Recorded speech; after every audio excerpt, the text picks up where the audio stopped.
Sasabihin ko lang yung address kung saan mo binabahay yung girlfriend mo sa Itbulaga. Tapos ka na.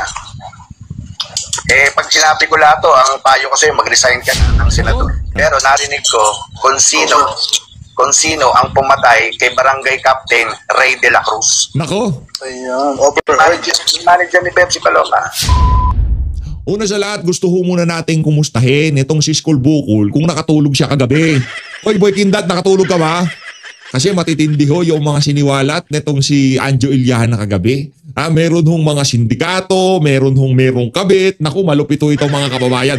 Pili lang ho kayo kung anong segment ng Itbulaga ang gusto nyong gawin natin dito sa PH Update. Magpipinoyhenyo ho ba tayo o magbubulagaan tayo? Dalawa lang ho yan mga kababayan kasi pag nagpinoyhenyo tayo dito, babae ba to? Oo. Kabit ba to? Pwede. Di ba? Ganun lang ho tayo. Pero bago ho yan, isang like at isang subscribe. Isang like at isang subscribe. Masaya na ho tayo dyan at sa mga gusto sumali sa ating community. Yung join button, handyan lang ho sa baba. Ayun na nga mga kababayan, sa tingin ho natin, ako naawa ako dun sa asawa nitong si Tito Sen. Sa totoo lang ha. Kasi feeling naman natin, mabait naman yung Ali. Yung, ang pangalan nun, yung Helen Gamboa ba yun? Di ba naawa ho tayo sa totoo lang? Natawa tayo. Ito naman kasing si Skull Bukol Diba? Sa totoo lang, marami hong yung mga yan, marami hong kalansay sa mga aparadol, ika nga. Yung mga individual na yan. Kaya, kung sakaling ika nga maghalo na ang balat sa tinalupan, maghalo na ho ang balat sa tinalupan, itong si Anjo Iliana talagang ilinabas niya na yung ang kanyang huling baraha. Kailangan hong maganda-handa na yang si Scalera. Heto, panoorin ho natin ang napakalupit na mga birada nitong si Sir Anjo Iliana. King! Tito Sen, Nako. gusto mo ba talaga? Meron ka pang Christine Sarimin kaya. Gusto mo talaga? Oh, yan. Gusto mo talaga sabihin ko sinong kabit mo at kung sino yung girlfriend mo sa Itbulaga na naging girlfriend din ni Bossing, sabay pa kayo. Sasabihin ko lang yung address kung saan mo binabahay yung girlfriend mo sa Itbulaga. Tapos ka na. Pag sinabi ko lahat to, ang payo ko sa'yo, mag-resign ka na ng senador. At ang mga nagtatanong dito, walang kinalaman. Wala akong alam kung sino ang kung meron man na... Hindi ko masyado narinig yung umpisa Meron ka pang Christy Permin. Bumanat ba tong si Christy Permin? Binanatan niya ba tong si Sir Anjo Iliana? Nako, yun na, okay lang sana kung itong si Anjo Iliana di nagtrabaho ito kasi sa larangan ng show business, alam niyo naman, di ba? Hindi ko tayo galing dyan. Sa larangan ng show business, marami hong chismis dyan. Marami hong mga alingas-ngas dyan. Pero yung mga chismis, nananatili lamang hong chismis. Pero ibang bagay, pagka ikaw nakadalawang dekada sa pagtatrabaho sa isang programa at nakasalamuha mo yung mga individual na binabanatan mo ngayon, iba usapan yun. Si Anjo Iliana, 20 years old yan sa Itbulaga. Ibig sabihin, yung galawan dyan, yung kapirahan dyan, yung mga chicks ng kung sino-sino dyan, kilala ho yan. Pustahan tayo lahat ng naging chicks nitong si Bossing Vic. On-cam at off-cam, kilala nitong si Anjo Iliana. Normal lang naman kay Bossing Vic. Talagang, kaya nga bossing Di ka naman magiging bossing kung di ka chick boy. Pero ngayon, good boy na yun si Bossing. Diba? Focus na siya kay kay pangalan nung asawa niya? Anyway, wala namang kinalaman yung mga, basta chick boy yan si Bossing. Idol natin yan, malupit yan. Pero ito matindi dito. Kasi itong mama na to, itong si Skull Bukol, yan nasa gitna na yan nitong si Joey at nitong si Bossing. Yan si Skull Bukol, yan si Boy Kindat. Pinuportray ho niya sarili niya sa media na napaka-loyal niya sa kanyang asawa. Di ba? Si Bossing yan, si Vic yan. Baka tinutukoy niyo si Vic. Ako, loyal ako Wala akong chicks. Di ba? Ganyan ho yan may bulagaan na ba tayo? Isa-isahin natin yung mga magagandang babae dyan sa Itbulaga. Ulitin nga natin, may Christy Permin ito. Ulitin natin, game. Tito Sen, gusto mo ba talaga? O yan. Meron ka pang Christy Sarimin kaya. Gusto mo talaga? Nautusan ba? Nautusan ba nitong si Tuta Soto itong si Christy Permin? Hindi natin alam. Kumbaga nagre-react lang ho tayo dito. Nagre-react. Pero talagang, yun totoo yun. Kasi marami tayong napanood na talagang pinuportray nitong si Tuta Soto na huwarang haligi ng tahanan, huwarang ama, huwarang asawa, hindi ng chicks, di ba? Yan kumbaga ang kanilang packaging, si Vic, ang chick boy. Si Tuta, si Boy Kindat, loyal. Di ba? Yan ang packaging nila Tapos yan si Sir Joey, yan, idol ko yan, malupit talaga Ano yan? Henyo yan. Malupit yan. Diba? Malupit talaga magpatawa. Tsaka mabilis talaga utang yan. Yan, magaling magpatawa. Yan ang si Sir Joey De Leon. Magaling yan. Idol ko yan eh. Tapos, ito naman si Vic Soto. Talagang ika nga, kilabot. Kilabot ng kababahihan. Diba? Tapos, pagdating dito kay Soto, siya yung pinaka-neutral. Pakanta-kanta lang. Diba? Stick to one, loyal. Tapos, biglang merong lalabas na Anjo Iliana. Tapos, sasabihin niya na, meron kang chicks. Di umano, sabi nito si Anjo. Di ating galing. Pinapanood lang natin. Yan ang problema pagka nagpakatuta ka at kahit alam mong mali na, tinutulak mo pa. Talagang lalabas lahat ng baho mo dyan, Brad. Gusto mo talaga sabihin ko sinong kabit mo at kung sino yung girlfriend mo sa Itbulaga na naging girlfriend din ni Bossing, sabay pa kayo? Nako, ano sabay? Di ko gets ha, na naging girlfriend din ni Bossing, naging sabay pa kayo. Ano yun? Schedule, ganon? Grabe naman yan. Hindi ko alam ha, hindi ko naiintindihan. O, ito, pakinggan na natin ulit. Hindi ko naiintindihan eh. O, yan o. Game. Na naging girlfriend din ni Bossing sa... Na naging girlfriend din ni Bossing, sabay pa kayo. Ano yun? Ating magkapatid, ganon? Babae ba to? Oo. Morena? Pwede. Dancer ba to? Di ko natin alam eh. Sa totoo lang, di ko alam eh. Nag-ano lang ako dito. Nag-pipinohenyo lang ako. Dancer ba to? Dancer ba to? Sige na, kayo sumagot. Pwede. Host ba to? Naging host ba to? Naging host? Pwede. Ano naman sila dyan? All around naman. Host, dancer, lahat sila. Kumakanta, sumasayaw. Nako, Tuta Soto, nananahimik yung Itbulaga. Dahil sa pagpapakaasa mo sa administrasyon, yan tuloy nadadamay ngayon. Hindi ako nandadamay ha, hindi ko inaaway. Pinapanood ko rin naman dati. Yan.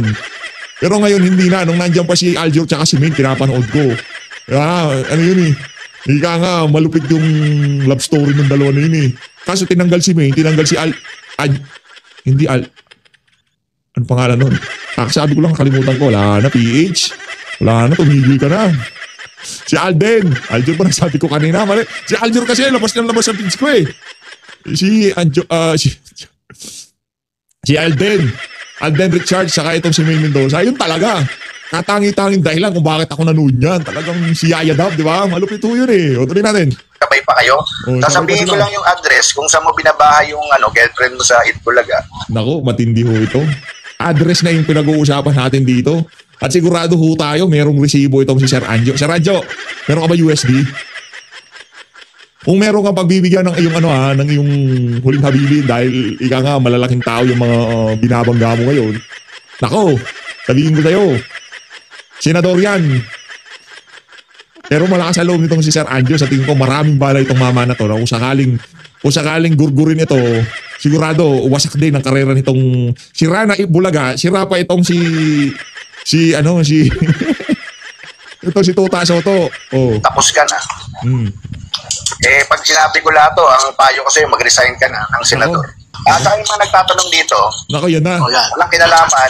Walang kinalaman. Wala akong alam kung sino ang kung meron man na nagplano kay Pepsi Paloma, wala akong alam. Yan. Wala akong alam. Yan. Pero narinig ko kung sino ang pumatay kay Barangay Captain Ray de la Cruz. Nako. Ayan. Manager ho yun ni Pepsi Paloma. Naku, sino kaya? Manager ni Pepsi Paloma. Oo. Nako. Kaya siguro mag-iiwan na lang ako ng video para sa iyo, Bryce. Paki-play na lang pag pinapatay na ako nitong mga to kasi talagang masisira sila eh. Sa sindikato, dyan sa Itbulaga, sa sindikato, di ba sabi ko sa iyo may mga masasamang tao dyan? Nako. Yung sindikato sa Itbulaga? Isa na si Tito Sen doon sa sindikato. Ay, yari ka dyan, Tito Sen. Isa ka pala sa mga sindikato eh. Gaano ba katotoo to? Eskalera, sumagot ka na. Walang yakang school bukol ka. Dami mo palang kabalinto na ang tinatago. Kung makapagsalita ka sa Senado, kala mo talagang santo ka, banal ka eh, no? Langya ka. Palakpakan muna natin itong si Sir Anjo Iliana. Ibang klase talaga to. Matindi oh, palakpakan. Siyang matinding palakpakan para dito kay Sir Anjo Iliana. No? Malupit to, malupit. ano ho yung mga matitindi ho yung mga binagsak niya na mga ano dito, mga isiniwalat ho niya. Panigurado, marami hong ngayon nagpapanik sa kampo nitong si Tuta Soto diyan sa Itbulaga kung ano pa ba ang nalalaman nitong si Anjo. Kasama ba natin siya noong nag-chicks tayo, di ba? Maraming ganyan eh. May kayo dito. Yan nga ba sinasabi ko? Eto na ho mga kababayan. Marami pa akong susunod. Abang-abang lang mo kayo. Ano, isa pang Anjo? Isa pa. Sige, game, isa pa. Ito, isa pa. Ito, Sir Anjo. Game. Si Tito, si Vic tsaka si Joey, walang kinalaman sa sindikato dyan sa ito. Vic tsaka si Joey, nagtatrabaho lang yan. Pero malamang galit na sa akin ngayon si Vic dahil kapatid niya. Wala akong magagawa. Inaapi ako ng Itbulaga eh. Saka yung sinasabi nila na wala akong utang na loob. Yan. Unang-una, sa politika gusto yung side ni Tito Sen. Nandiyan siya sa side ng ng nakaalyado siya sa gobyerno eh. Doon pa lang hiwalay na kami. Ano bang ibig sabihin nito? Dahil 6 years ago membro ako ng Itbulaga. Magpapakatuta na lang ako kay Tito Sen, ganun ba yun? Wala ba akong sariling buhay? Wala ba akong sariling desisyon? Tama. Nagagalit sa akin si Tito Sen dahil kumakampi ako kay BP Sara. Ano to, habang buhay, perket magkasama tayo dati Tito Sen, perket magkaibigan tayo dati. Hindi na pwede akong maniwala kay BP Sara at siya ang pinaniniwalaan ko na susunod na magiging presidente ng Pilipinas. Nako, parang marami ko kasing ganyan eh. Pagka natulungan ka, na yun. Nakataga na sa bato yun, forever and ever na yun. Pero pagka ikaw naman nakatulong, wala na. Wala yun. Forget. Ika nga, na yun, wala. Tayo naman ho kasi pagka tayo, dahil natuto tayo, kahit na ano man ang gawin natin, tapos na yun, wala na yun. Forget. Wala ho tayong ganun. Pero yung mga kagaya nitong si Tuta Soto, pagka nakatulong, dapat forever ka nang nakatali sa liig mo. Pagka hinila ka, dapat gumaling ka kagad. Hindi ho ganun yun. Ika nga lalo na pagdating sa politika. Ibang usapan pagka yung prinsipyo at paninindigan, nagkakaiba na. Dapat magkaroon tayo ng respetuhan. Pero iba ho yung iba. Halimbawa, ikaw, solid na dilawan pinklawan ka. Yung prinsipyo nila talagang isinasa buhay mo. Dilawan pinklawan galit sa Marcos. At ikaw, kahit na anong mangyari, isa ka doon sa mga dilawan pinklawan na mapahanggang sa ngayon, ayaw mo sa Duterte, pero ayaw mo pa rin sa Marcos. Yung respeto ko sa iyo hanggang universe. Walang problema dyan. Ibig sabihin, yan talaga ang prinsipyo mo. Politika yan, yung paniniwala mo sa mga leader mo na yan sa politika, talagang sukdulan, Hindi ka madadala ng mga posisyon, pera, impluensya. Wala yan. Pero ikaw, nandito ka lang sa space na to, dahil pag nandito ako, okay na ako dyan. Pag nandun ako, okay na ako. Ito ba usapan yun? Pagka ganito ka. Pagka Duterte ka, pagka Marcos ka, hindi yung, ewan ko ba, ba't meron mga taong ganyan, no? Prinsipyo lang. Kung solid dilawan, pinklawan, wala tayong problema dyan. Ganun talaga ang politika. Meron tayong mga, hindi nyo nakita yung mga Talyanista Ensaymada, maraming galit sa mga yan. Bakit? Kasi nung panahon ni dating Pangulo Rodrigo Duterte, mga Duterte supporter yan eh. Kulang na lang makipagbugbugan kay Tatay Digong. Ngayon, tignan mo naman. Di ba? Alam na nila, nataliwas sa prinsipyo ni dating Pangulo Rodrigo Duterte ang ginagawa ng administrasyon na to.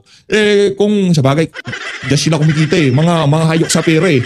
Meron na sila sa ads, meron na sila sa mga membership nila, pero kailangan kumukubra pa sila sa administrasyon.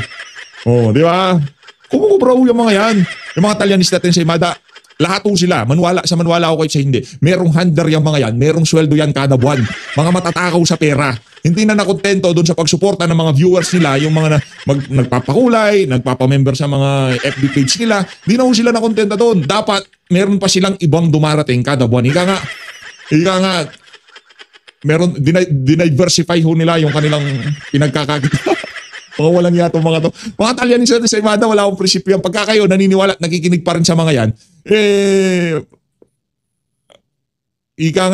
naliligaw ko kayo ng landas. Pero kung pinapakinggan nyo sila para makuha lang yung kung ano bang nangyayari sa loob ng Talyanista at sa Imada Camp, okay lang ho yun. Pero pagka naniniwala na kayo sa mga sinasabi nila, ibang usapan na ho yun. Pinas, dahil wala akong presidente mo. Tuta mo, Tito Sen, habang buhay. Teka muna. Kung ako'y tuta ako ng taong bayan. Yeah. Tuta ako ng mga taong mahihirap na ninakawan nitong gobyernong to. Yan, tuta ako ng taong bayan, tuta ako ng mga ninakawan. Aminin ko, tuta ako. Pero kung nagagalit ka dahil bakit hindi ako tuta mo, Tito Sen, talagang hindi ako sasama sa din sa gobyernong yan dahil ang daming nakawan dito sa gobyernong to. Talagang never ako sasama dyan sa sa gobyerno. Hindi ko susuporta sa gobyerno to dahil ito na ang pinaka-kurakot na gobyerno sa tanang buhay ko na naranasan. Saludo, sa palapakan muna natin. Ayos tong ano na to.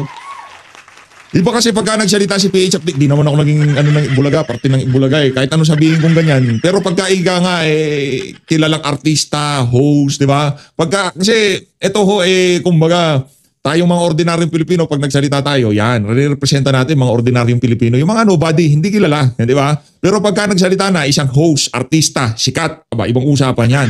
Yung sentimiento niyan, kabahan na kayo. Karamihan sa mga host, artista, mga sikat, malamang sa malamang ganyan yung sentimiento niyan. Kaya para dito sa mga natulungan nitong si Tuta Soto, good luck na lang sa inyo. Mga ano yung kukay niyan, sigilin kayo, no? Tinulungan kita, ganyan ka. Langya ka, ha? Tapos wala pa nangyayari. Tapos susuporta ako. Okay lang naman ho yun, ha? Walang problemang tumanaw ng utang na loob. Isa ho yun sa ano natin, sa ang tawag dito, sa yung ika nga, isa yun sa mga ano natin bilang mga Pilipino, yung pagtanaw ng utang na loob. Wala akong ano yun, wala akong issue yun. Pero pagka ika nga nagkakaiba na kayo ng prinsipyo, tapos ibibit-bitin pa rin niya yung utang na loob. Iba na ho yun, blackmailing na yun. Tapos ano na yun, guilt tripping na rin yun pagka ganun. Oh. Okay dyan sa ano nyo? Hindi, dito ako kay BP Sara. Dito ako. Dito ako sa DDS. Magdedeklara na akong DDS. Yan. Mag-a-apply na akong Senador Bryce. Mag-a-apply na akong Senador dito kay BP Sara. Titikat ka na. Titiket na ako para kung manalo ako pagdating ko sa Senado, sige, doon kami debate ni Tito Sen. Hindi. Komedyante ho yan, ha? Huwag ko kayo masyadong papaniwala. Pagkatapos nyo yung nagsalita, sabay tao ho niya, ha? Ano lang ho kayo? Ay sa bagay, yung mga galit kay Sir Anjo, ano yan gagamitin yan, Pero tayo alam natin mga komedyante yan. Mga kababayan, punta na ho tayo dito kay Sir Ted Pailon. Palakpakan muna natin itong si Sir Anjo Iliana. Pambihirang bumalagbag pala to. Malupit pala to.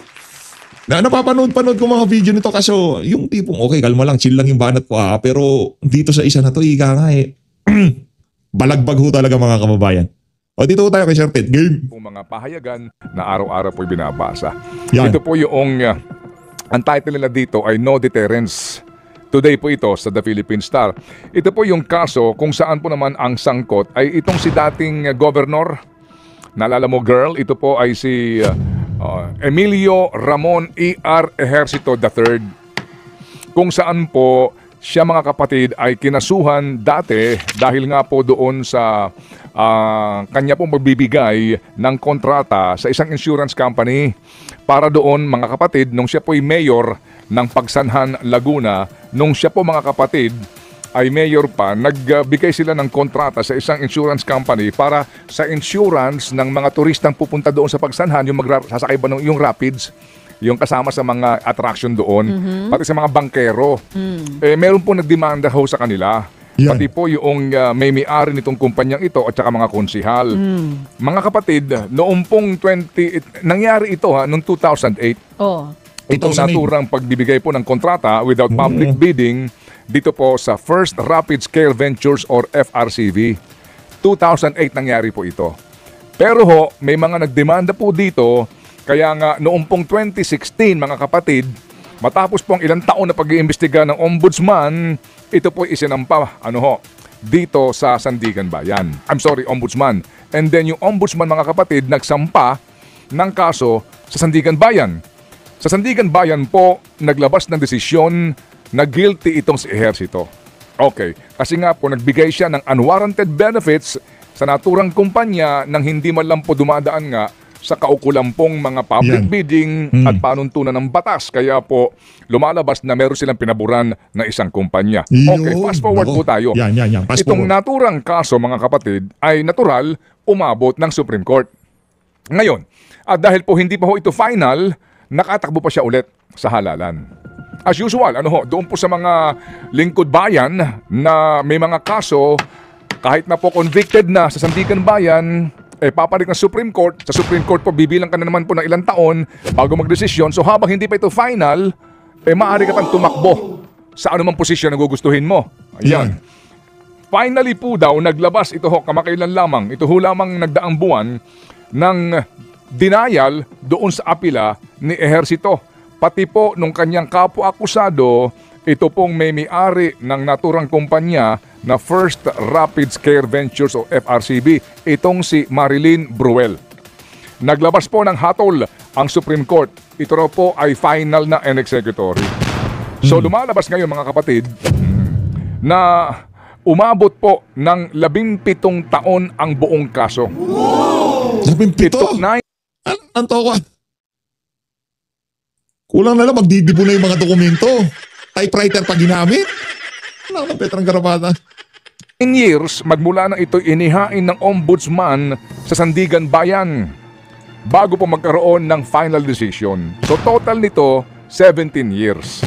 Ngayon po ang sinasabi, dapat daw pong tanggalin sa pwesto ang nahalal ulit na mayor ng Pagsanhan na si Ehersito at siya po ay ipakulong sa bilibid sa loob ng 8 taon. Ito po ang binabanggit dito. Siya po mga kapatid ay natalo na po sa ilang takbo niya ng halalan, 3 consecutive elections bago siya nanalo nitong huling halalan. So nahalal pa siya nito pong last election na ito. Alright? Ang sinasabi po ng mga nagdemanda po dito sa kanya na kung maaari nga daw po ay ito'y ipatupad na para po masilbihan na yung kanyang sentensya na pagkakakulong hango po sa naging hatol mismo ng Sandigan Bayan. So, 17 years, baby girl, bago magkaroon ng final decision. So, 17 years, bilang ka na. 17 years from now, bago magkaroon ng decision sa flood control scandal. Nako po. Grabe yun.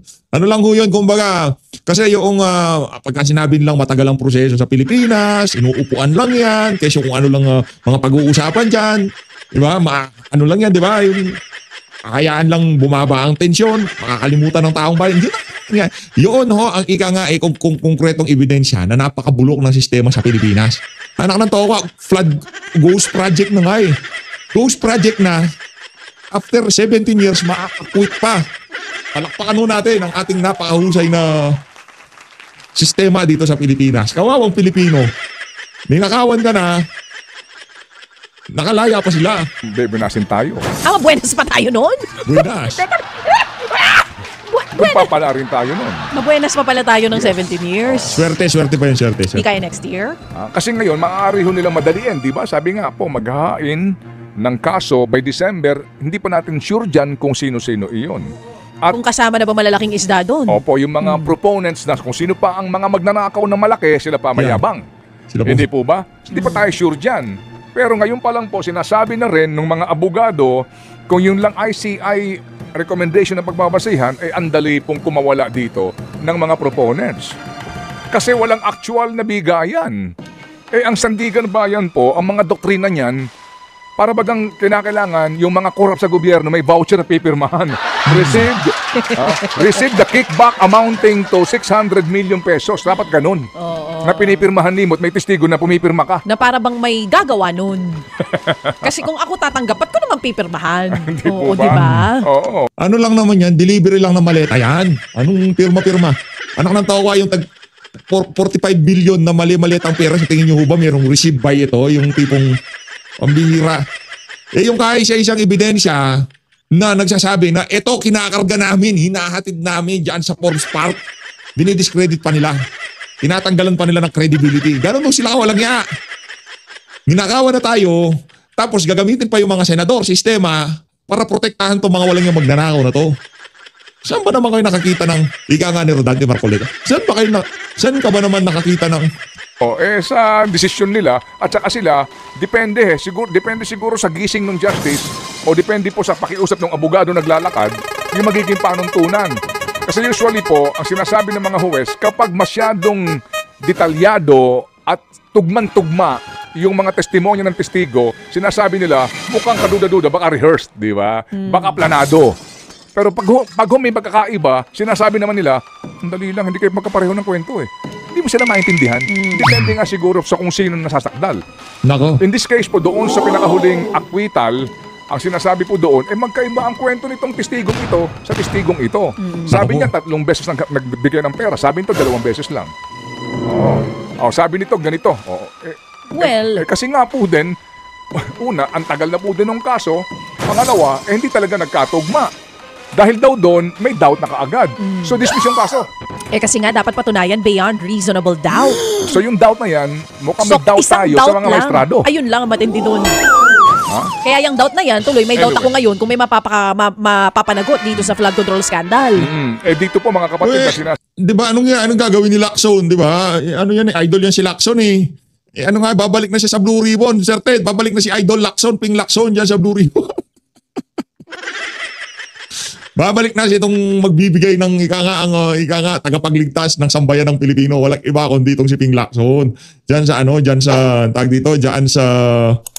sa Blue Ribbon Committee. Okay na yan. Ika nga yung buong